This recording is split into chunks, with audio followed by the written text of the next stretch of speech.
ordem. Os números ordinais podem ser usados numa corrida, em uma fila e em quem chegou primeiro na sala de aula. Eu conheço primeiro, segundo, terceiro, quarto, quinto, sexto.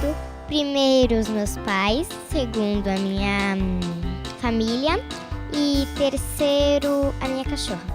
E o quarto é... Quarto a natureza. Em quinto lugar é a minha casa. Em primeiro lugar ganha de ouro, a segunda de prata, quer dizer que a pessoa chegou em segundo lugar. Quem chega em terceiro em uma corrida ganha medalha de bronze. Primeiro, segundo, terceiro... 21º, 22º, 23º, 24º, 25º.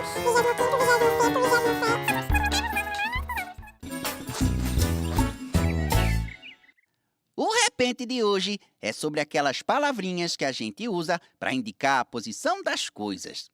Só nesse pandeiro. Tudo pronto pra corrida, ela já vai começar. Todos os participantes estão prontos pra largar. E você só quer saber quais medalhas vão ganhar. Ganha medalha de bronze, o que chega em terceiro. A prata vai pro segundo, podia ser mais ligeiro. Porque a medalha de ouro... Quem ganha é o primeiro, nhami, nhami, nhami, nhami, nhami, nhami, nhami. Ô, gente, mas o importante mesmo é competir, vice?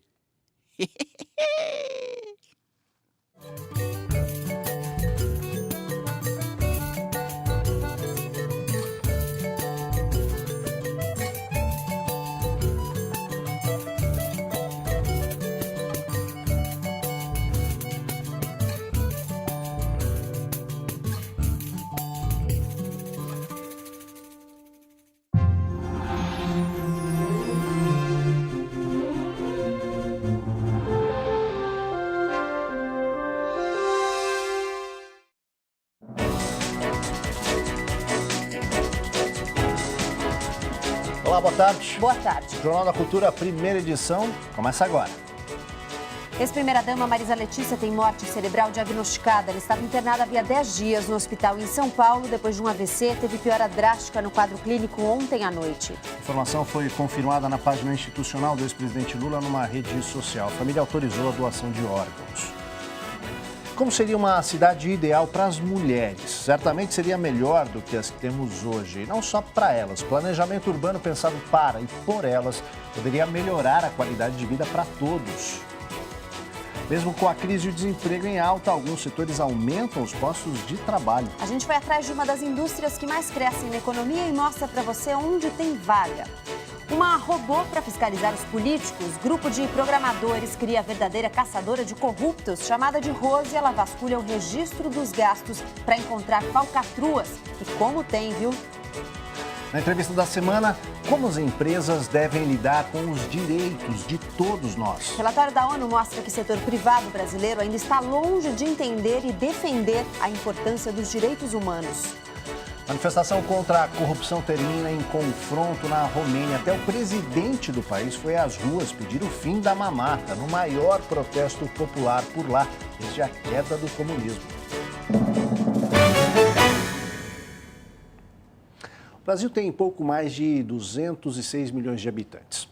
Quase 51% são mulheres e elas são maioria aqui na cidade de São Paulo também. São quase 600 mil a mais. Ainda assim, as cidades, no geral, não são gentis com as mulheres. Estatisticamente, são elas que fazem mais deslocamentos, usam mais o transporte coletivo, andam mais a pé e, claro, ficam mais vulneráveis à violência. Dentro dos carros, nas calçadas, no corre-corre da cidade, elas são maioria. Mas essas mesmas cidades não são pensadas para as mulheres. Que a mulher hoje em dia ela não tem assim tanto valor como deveria ter, né? Emprego para a mulher é mais difícil. As pessoas só dão mais oportunidade para os homens. Quando você vai fazer entrevista de trabalho, eles sempre se perguntam se você tem experiência. Já homem não, ele já joga no trabalho. Acho que o homem sempre pode, a mulher não. Elas usam mais o transporte público do que os homens. Tem um percurso mais variado indo não só de casa para o trabalho, mas também levam os filhos à escola, passam no supermercado, na farmácia, no posto de saúde. Ter que pegar um ônibus sozinha ou caminhar sozinha para muitas mulheres é empecilho para estudar, para se divertir. Nas grandes cidades, elas vivem uma rotina de insegurança. 85% das brasileiras têm medo da violência sexual.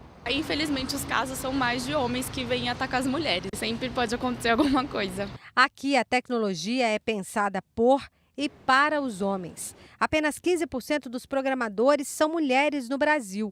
Para esta consultora em tecnologia digital, se as mulheres ocupassem mais cargos de liderança nas empresas e cargos públicos nos governos, as cidades seriam melhores para todo mundo. Quando a gente pensa em cidades com a perspectiva de gênero, a mulher provavelmente ela não olha só para o lado dela, ela olha para o lado do idoso, porque provavelmente ela cuida do idoso e também da criança. Se um espaço, um acesso, ele for seguro para uma mulher, provavelmente ele vai ser seguro para todos.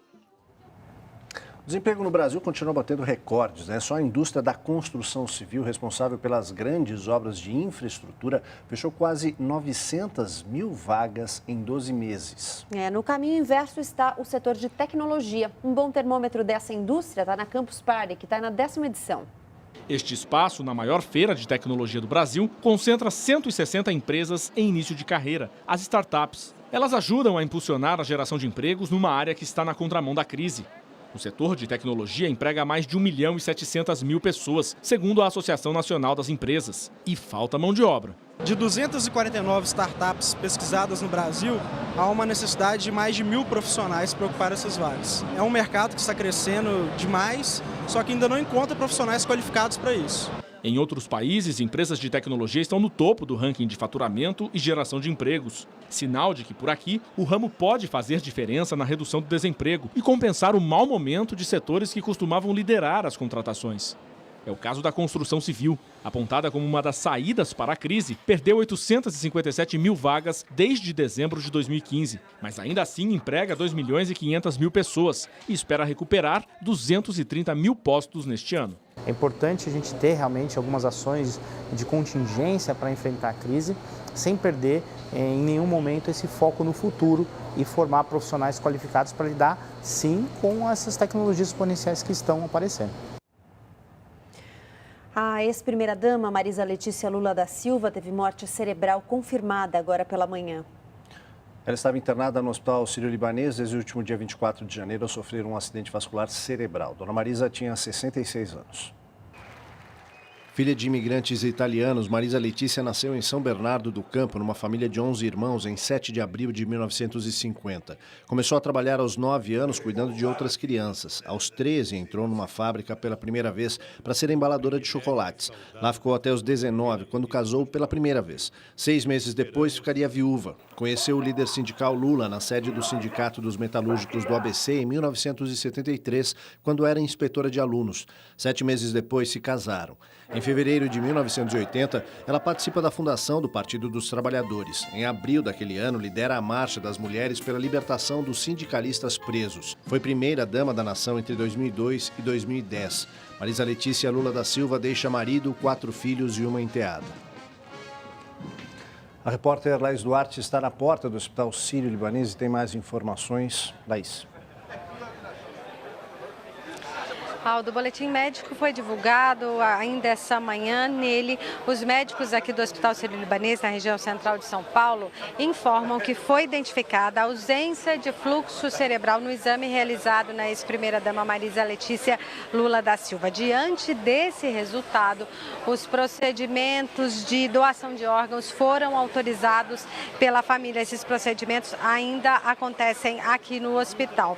No Facebook, o post da família Lula agradecendo o apoio, o carinho recebido, já tem mais de 11 mil compartilhamentos. Ao longo dessa madrugada e também desta manhã, várias lideranças do PT passaram por aqui, pelo hospital, para apoiar a família. Aldo. Obrigado pelas informações, Laís. A gente já continua, claro, acompanhando, né, e trazendo mais informações sobre essa perda. Gabriela. Vamos para outras notícias nacionais. O temporal deixa 41 estudantes feridos em uma festa de calouros na zona leste de São Paulo. Uma outra notícia, servidores públicos do Rio de Janeiro com salários atrasados entram em confronto com a polícia na retomada dos trabalhos da Assembleia Legislativa.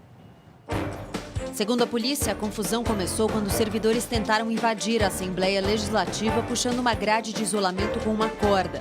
A tropa da PM lançou bombas de gás e a tropa de choque avançou contra os manifestantes, que reagiram lançando fogos de artifício e pedras contra os policiais. O tumulto se espalhou pela região. Um ônibus foi incendiado na Avenida Rio Branco, a principal do centro do Rio de Janeiro. O Ministério da Saúde confirma 52 mortes por febre amarela no Brasil, todas do tipo silvestre, quando a doença é contraída em áreas rurais. Segundo o último boletim, os estados brasileiros receberam 857 notificações da doença até agora e 149 casos foram confirmados, a maior parte em Minas Gerais. A recomendação é que pessoas que pretendem visitar regiões silvestres, rurais ou de mata em qualquer lugar do país tomem a vacina disponível na rede de atendimento do SUS. 41 estudantes ficaram feridos quando o local onde acontecia uma festa para calouros de medicina foi destruído por um temporal na zona leste de São Paulo. A enxurrada arrastou os estudantes e os jogou contra muros das casas da região. Também arrastou carros que estavam na rua. O forte temporal atingiu grande parte da capital paulista e provocou transtornos em vários bairros da cidade, além da queda de mais de 10 árvores sobre carros estacionados nas ruas. Combate à corrupção é tema central quando se fala na política nacional, né? E denunciá-la, claro, é um exercício de cidadania. A tecnologia é uma aliada nessa luta e, olha, uma turma inventou uma robô para entrar nessa briga. You're the best, Rosie. You betcha, Mr. J. Inspirada na simpática Rose do desenho futurista Os Jetsons, a chará brasileira faz um outro tipo de faxina. A Rose, ela hoje passa um pente fino, ela faz uma auditoria em milhões de gastos dos nossos deputados da Câmara Federal, separando para a gente casos que possivelmente são suspeitos de irregularidades. A Rose não tem um formato físico definido. Ela é um robô virtual que funciona dentro do computador. Criada em novembro do ano passado, ela cruza dados disponíveis por meio da Lei de Acesso à Informação com ferramentas online para averiguar 3 principais hipóteses. Se os deputados estão gastando além das subcotas com combustível, por exemplo, se há gastos em cidades diferentes em curtos períodos de tempo e se os preços das refeições estão muito altos. Rose já avaliou irregularidades em 2,5 milhões de notas fiscais com uma precisão de 80% de acerto.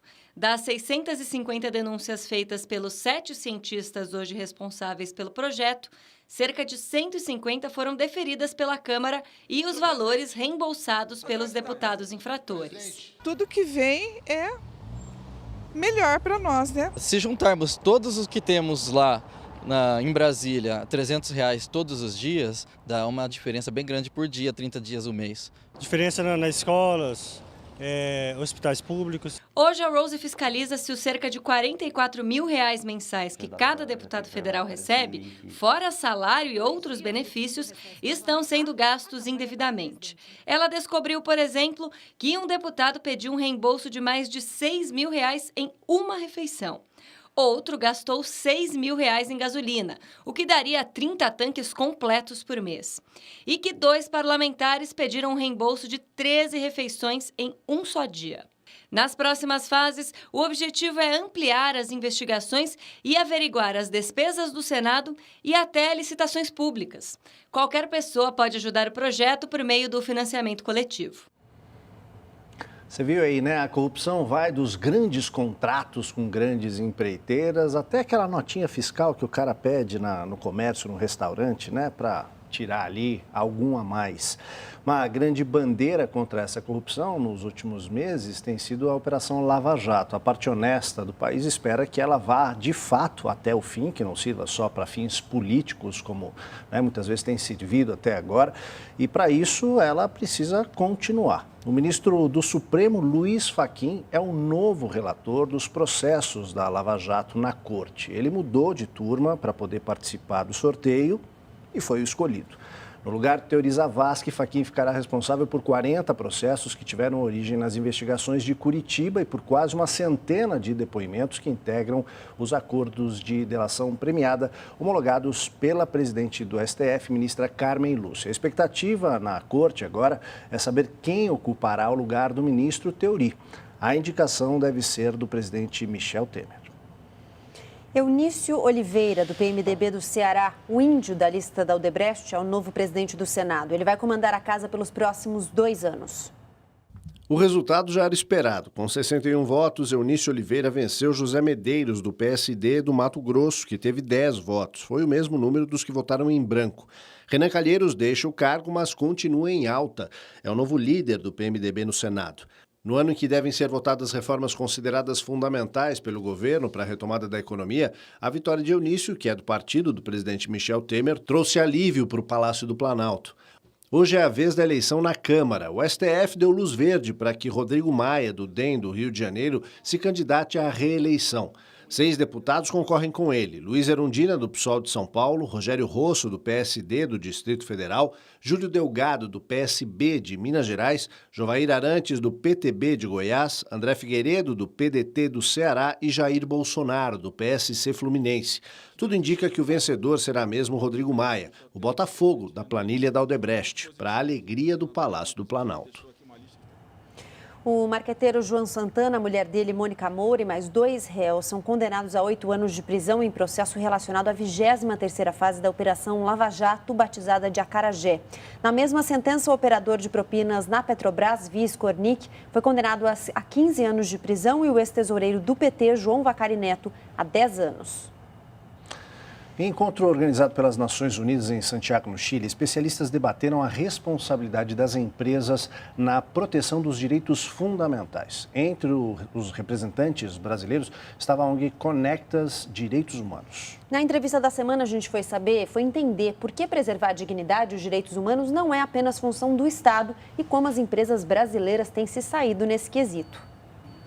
A nossa conversa hoje é com Caio Borges, advogado da Conectas. Que papel as empresas têm na preservação dos direitos humanos? Historicamente, quando se fala em direitos humanos, o foco sempre é o Estado, até pelo próprio desenvolvimento da noção contemporânea de direitos humanos. Mas no atual estágio em que nós vivemos, digamos assim, da evolução do capitalismo, o papel das empresas na proteção dos direitos humanos é muito importante, porque elas ocupam, digamos assim, vários espaços do dia a dia das pessoas. Desde as relações de trabalho que alguém tem, e aí entra então os direitos trabalhistas, a que todos temos direito, mas também pessoas que podem ser, por exemplo, impactadas por empresas, como comunidades que vivem no entorno de grandes projetos e mesmo toda a sociedade. Direitos humanos ainda é um tabu no mundo empresarial. De fato, muitas empresas sequer ainda entendem o que de fato significa respeitar direitos humanos ou até entender o que efetivamente implicam os direitos humanos. Então, de novo, quando a gente fala em direitos humanos, são direitos básicos, garantidos a todos, independentemente de qualquer origem, raça, credo, orientação sexual. E isso tudo deriva de tratados internacionais, de compromissos que o Brasil e outros países assumem e também da nossa própria legislação interna, da nossa própria Constituição. Então, primeiro, a empresa precisa se apropriar dessa linguagem. O que é a linguagem de direitos humanos? Uma vez que ela já esteja um pouco mais confortável com isso, é necessário pôr em prática e exatamente adotar essas metodologias, essas políticas e processos para evitar os impactos. E é muito importante que as empresas levem mais a sério, principalmente no Brasil, as medidas de reparação. A gente viu agora no caso recente do rompimento da barragem que as pessoas que foram impactadas pelo desastre simplesmente não puderam participar do desenho dessas medidas de reparação. Em que pé a gente está nisso no Brasil? Infelizmente, estamos avançando a passos muito lentos. E quem falou isso foi um órgão das Nações Unidas que trata especificamente do assunto, que é o Grupo de Trabalho sobre Empresas e Direitos Humanos. Eles visitaram o Brasil numa missão oficial, a convite do governo brasileiro, e estiveram em 7 cidades. A conclusão, depois de ter passado por Altamira, pelo Rio de Janeiro, por Mariana, é de que as empresas no Brasil ainda tratam o tema de empresas de direitos humanos dentro de uma lógica mais antiga de filantropia, como se fosse suficiente construir alguma escola ou ajudar a comunidade com uma creche de uma forma assistencialista. E não é isso, na verdade, que se entende por respeito aos direitos humanos. Respeito por direitos humanos passa por, primeiramente, não violar. Então, qualquer empresa tem o dever básico de respeitar os direitos humanos. Então, não é construindo escolas ou hospitais e gerando impactos, por exemplo, sobre uma comunidade que mora perto de sua planta, que uma empresa se diz protetora dos direitos humanos. Não existe compensação para violações de direitos humanos. São inegociáveis. A seguir, até presidente vai às ruas na Romênia para protestar contra a corrupção. E mais uma de Trump. Ele desligou o telefone na cara do primeiro-ministro da Austrália. E olha, a ligação era parte dos primeiros contatos dele para estabelecer boa relação com outros líderes mundiais. A gente volta já.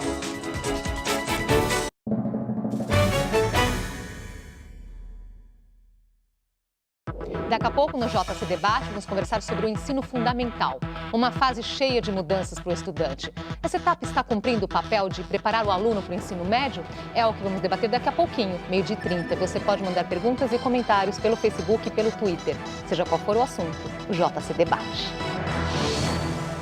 Se fazer alguém sorrir já é muito bom, imagine levar alegria para todo o Brasil. Ultrafarma faz isso todo dia, de um jeito diferente. Ela deixa milhões de brasileiros felizes, porque vende seus medicamentos mais baratos. Acesse ultrafarma.com.br e seu pedido chega rapidinho. Ideia, 5 minutos. Ultrafarma, porque comprar remédio barato é alegria.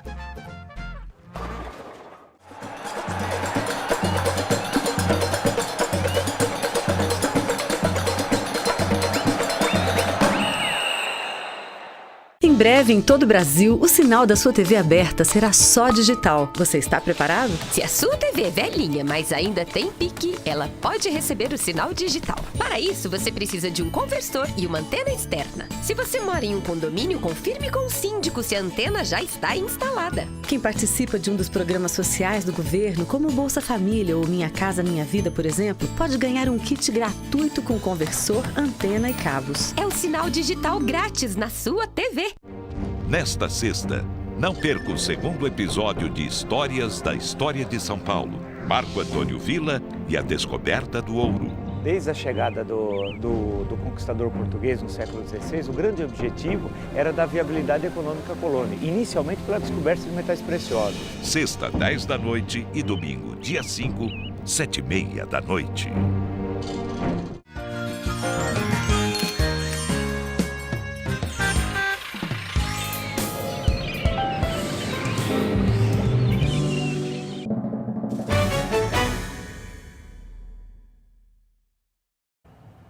Republicanos manobram e, apesar de boicote democrata, conseguem aprovar Rex Tillerson, ex-CEO da ExxonMobil, como o novo secretário de Estado dos Estados Unidos e dão um passo para aprovar outros 2 indicados.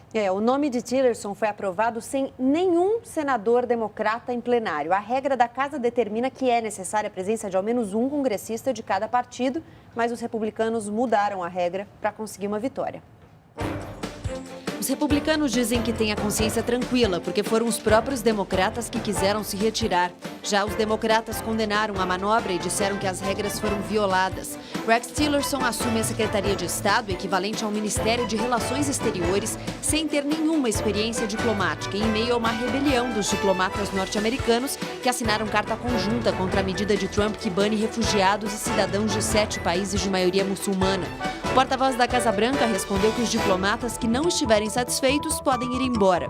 Ontem, o presidente Donald Trump, ainda estabelecendo o primeiro contato com outros líderes mundiais, desligou o telefone na cara do primeiro-ministro australiano Malcolm Turnbull.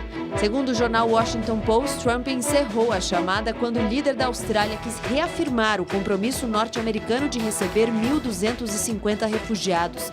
Turnbull não quis comentar a conversa com Trump. Depois de 2 dias de intensos debates, o Parlamento do Reino Unido aprova a primeira etapa para o Brexit. Com esse passo, a primeira-ministra Theresa May pode dar início ao processo de saída britânica da União Europeia. A negociação deve começar em março, como queria May. Protestos contra a corrupção na Romênia terminam em confrontos violentos. Milhares de pessoas foram às ruas depois que o primeiro-ministro aprovou um decreto de emergência que anistia acusados de corrupção em casos considerados não muito graves, quando os prejuízos não ultrapassam 44 mil euros, cerca de 150 mil reais. O presidente romeno se uniu aos manifestantes contra o primeiro-ministro. Desde 2014, o país vinha implementando duras medidas contra a corrupção, elogiadas pela União Europeia. Esses são os maiores protestos na Romênia desde a queda do comunismo no país em 1989. Vamos à hora do esporte. Boa tarde, Cadu Cortez. Vamos lá, tudo bem, Gabriela Maia? Tudo certo. Cadu Cortez, tudo bem, Aldo? Tudo bem, Cadu, bem-vindo. Cadu Cortez, segundo assim, dia do mês é um dia importante. É um dia importantíssimo, porque vem depois do primeiro. Afinal de contas, e é um dia que nós estamos aqui firmes e fortes na hora do Sport, meio-dia 23. Novo caso de doping e, novamente, envolvendo a Rússia. Vamos ver. A análise das amostras colhidas em Pequim 2008 e Londres 2012 retiraram mais uma medalha conquistada pela Rússia por doping. O revezamento 4x100 feminino da edição inglesa sofrerá uma alteração no quadro de medalhas, já que a russa Antonina Krivosapka, que não compete desde o Mundial de 2013, testou positivo para a substância turinabol, um esteroide anabolizante. Com a desclassificação da equipe russa, formada por Krivosapka, Yulia Gushina, Tatiana Firova e Natalia Antiuk, a Jamaica ficará com a prata e a Ucrânia deve herdar o bronze. Os Estados Unidos foram os campeões da prova. A russa Vera Ganiva, do lançamento de disco, e o boxeador turco Adem Kilic também testaram positivo para o turinabol e tiveram seus resultados invalidados. Ganiva terminou em 23º lugar e Kilic, o quinto no peso médio, mesma categoria do brasileiro Esquiva Falcão. E a UADA, a Agência Mundial Antidoping, já disse que novos casos devem ser apresentados até pelo menos julho deste ano. A Portuguesa apresentou ontem à noite o projeto do novo Canindé. Vamos ver. Desde 2012, a Lusa batalha para fazer nascer o projeto do seu novo estádio. E ontem à noite, no Salão Nobre do clube, foi apresentado a cerca de 300 pessoas o novo Canindé. Um espaço que contará com 2 hotéis, um centro de convenções, um centro empresarial, um shopping, uma sede social nova e um novo estádio, com capacidade para 20 mil lugares. O presidente da Lusa, Alexandre Barros, falou sobre a necessidade de uma reestruturação do clube e principalmente fazer com que as coisas andem de forma transparente. O ponto principal para o projeto sair do papel seria um acerto da Portuguesa com Gislaine Nunes, advogada que levou a área do Canindé a leilão no ano passado por conta de dívidas trabalhistas. Segundo Antônio Carlos Castanheira, vice-presidente de marketing do clube, um pré-acordo já foi costurado e não existe risco da Lusa perder o terreno onde está o seu estádio. Legal, a Portuguesa, o Clube de São Paulo forte aqui também fica a nossa torcida. Hora de balançar as redes, os gols da rodada, vamos ver. O Cruzeiro venceu o primeiro Clássico Mineiro de 2017. O jogo teve a presença das duas torcidas em número igual nas cadeiras do Mineirão, que não acontecia desde 2013. E a Raposa foi melhor. A Arrascaeta fez o gol no primeiro tempo, aproveitando falha de Felipe Santana e definiu a vitória por 1-0 na Primeira Liga. Pela Copa Libertadores, Atlético Paranaense e Milionários da Colômbia. Pablo sofreu a falta dentro da área. Pênalti, Grafite cobrou e guardou. O Botafogo também se deu bem nessa fase do torneio continental. Pegou o Colo-Colo do Chile. Ayrton acertou um lindo e improvável chute de fora da área. 11 minutos depois, bate-rebate e a bola desvia em Esteban Pavés. Contra, 2-0. Depois, Paredes diminuiu. O Corinthians fez amistoso diante da Ferroviária de Araraquara e sofreu. Marquinhos Gabriel, no final do jogo, chutou de dentro da área e fez 1-0. Na Inglaterra, Gabriel Jesus estreou como titular pelo Manchester City na vitória dos Citizens contra o West Ham. E o ex-palmeirense guardou dele e ainda deu uma assistência para o gol do belga De Bruyne. Legal demais, tá voando, hein? Gabriel Jesus, certeza que estará na próxima edição da Copa do Mundo, acho que ao lado de Neymar vai ser a dupla. Gabriel Jesus e Neymar. Bom pro garoto. Valeu, gente. Valeu. Boa escola, né? Boa escola. Latinha aqui. Dá uma cutucada. Até amanhã. Tchau, até amanhã. Jornal da Cultura, primeira edição, fica por aqui. Uma ótima tarde para você. Agora tem JC Debate, que hoje fala sobre o ensino fundamental. A gente volta amanhã, ao meio-dia. Ótima tarde para você. Tchau. Tchau.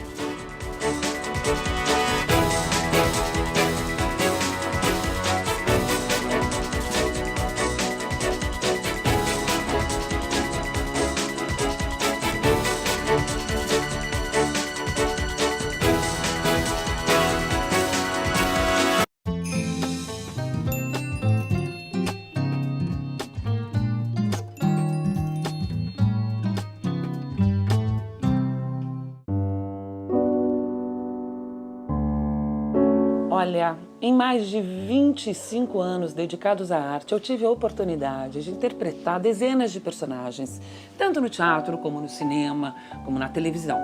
E hoje eu estou aqui para convidar você para se tornar intérprete de uma história do bem.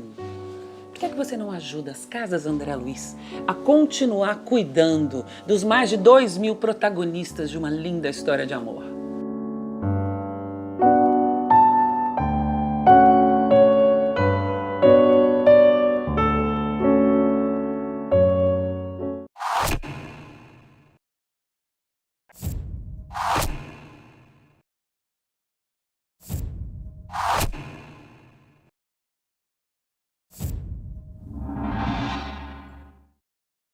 Em breve, em todo o Brasil, o sinal da sua TV aberta será só digital. Você está preparado? Nossa TV nova é digital. Assistir filmes e desenhos dela é top. Aqui o sinal pega bem. Foi só ligar o cabo da antena na TV. Se você mora em condomínio, veja se está instalada a antena externa. E se sua TV não é digital, basta ter um conversor e uma antena. Quem participa de um dos programas sociais do governo, como Bolsa Família ou Minha Casa Minha Vida, por exemplo, pode ganhar um kit gratuito com conversor, antena e cabos. É o sinal digital grátis na sua TV.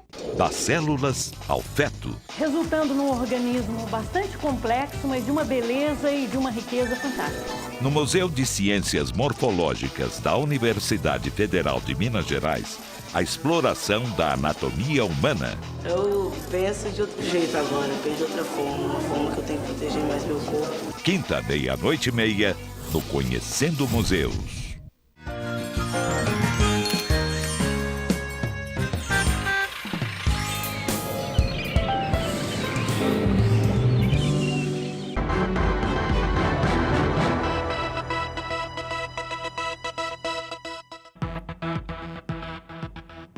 Olá, boa tarde. As atenções andam voltadas para o ensino médio brasileiro por conta da proposta de reforma que está em discussão no Congresso.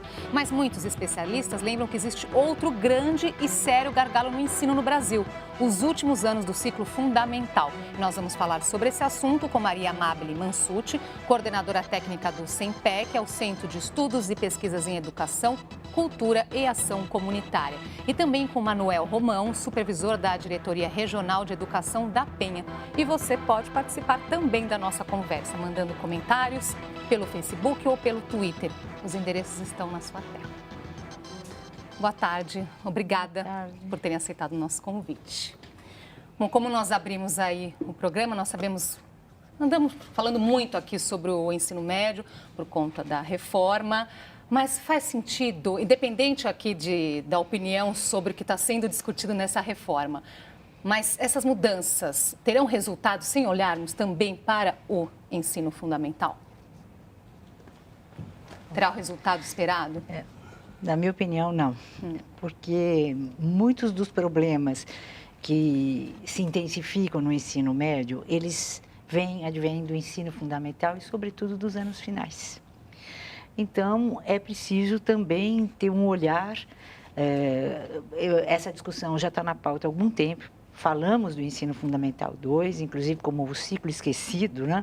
Como tem aparecido aí nas falas sobre esse segmento do ensino, mas as atenções estão voltadas, mas medidas efetivas nós ainda não temos. Então, é preciso buscar essas medidas. E essas medidas precisam focar numa questão das iniquidades que são produzidas nesse segmento do ensino, que são muitas. Só para citar uma, o elevado número de alunos não alfabetizados que